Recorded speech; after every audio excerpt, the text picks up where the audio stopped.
ndax benn bii moo leen dese bu leen reyee ci bii dogg liñ fay bees te seen jeex fi ñu defar suñu réew. gars yi nuyu naa leen ziar naa leen jox naa leen seen wàccuwaay yéen ñëpp ziar naa leen jox naa leen seen wàccuwaay yéen ñëpp man nag damaa def benn seetlu boo xam ne taxaw seetlu boo xam ne yéem na ma ndax lu toll ne lu mel ne président de la république Bassirou Diomaye Diakhar Faye dafa woote journée sociale boo xam ne Sénégal fépp la école yëpp la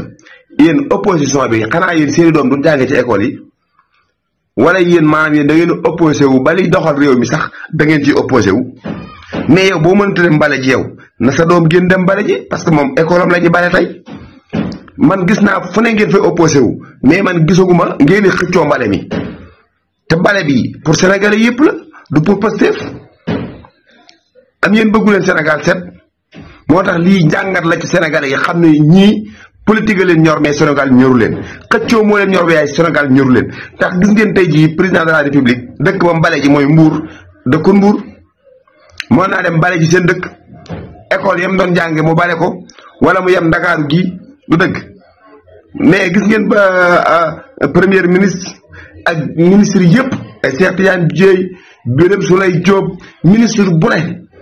génn nga député yëpp génn nañ DG yëpp génn nañ kenn ku ne dem ci école ba la gën a jige patriote yëpp kenn ku ne école ba la gën a jige nga dem fa bale naam am na ñoo xam ne ñi ngay bale ci école yi te seeni doom jàngewuñ fa ñoom mais lépp ngir jëfe ndigalul président de la république ngir suqali sénégalais yi ngir jàppale sénégalais yi ngir setal Sénégal mais yow opposant bi nga xam ne yàlla dénk na la ay millions ab burwet sax waxuma la jënd burwet waaye génnoo dem bale ji say doom génnuñu bale ji nga ne yow da ngaa bëgg Sénégal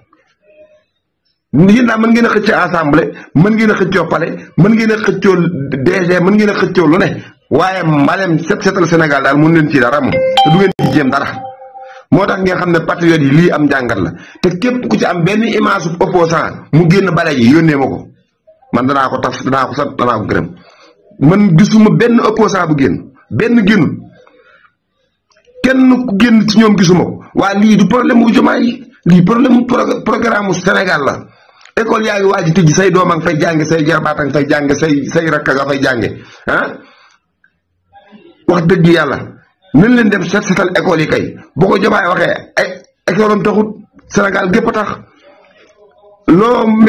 bañ Diomaye ak loo mën a opposé wu nga dem génn bale sénégalais yi gis la ñoo xam ne kat yow yaa ngi participé ci sa réew mi ëllëg boo soxlaa nga mën a laaj nee na da ngaan gong fa nga ne gong laal yow lépp lu ñu wax ci defar réew mi nga lànk Sénégalais yi dofu leen jënd jàpp leen Sénégalais yi dofu leen jënd jàpp leen ñi bëgg réew mi xam ngeen leen ñi bëgg a dund réew mi xam ngeen leen fii Bassirou Diomaye Diakhar Faye président Ousmane Sonko assemblée nationale 160 députés laa wax man waxuma 150 160 ndax fii gisuma fi ku mën a takk tubéyam waxuma laa ko mën a yor réew mu baa ngay mën a nekk assemblée nationale di def ak di mënul nekk ku dul Pastef laa la wax yéen ndaw ñi nag seen avenir ngii ngeen jàkkaarlool système bi ñaari élection leen fi dese muy bii ak maire yi élection député ak élection maire yi système jeex Sénégal France daal di xëddeen dootu leen fi gis système ndax benn bii moo leen dese bu leen reyee ci bii dogg liñ fay bees système jeex fi ñu defar suñu réew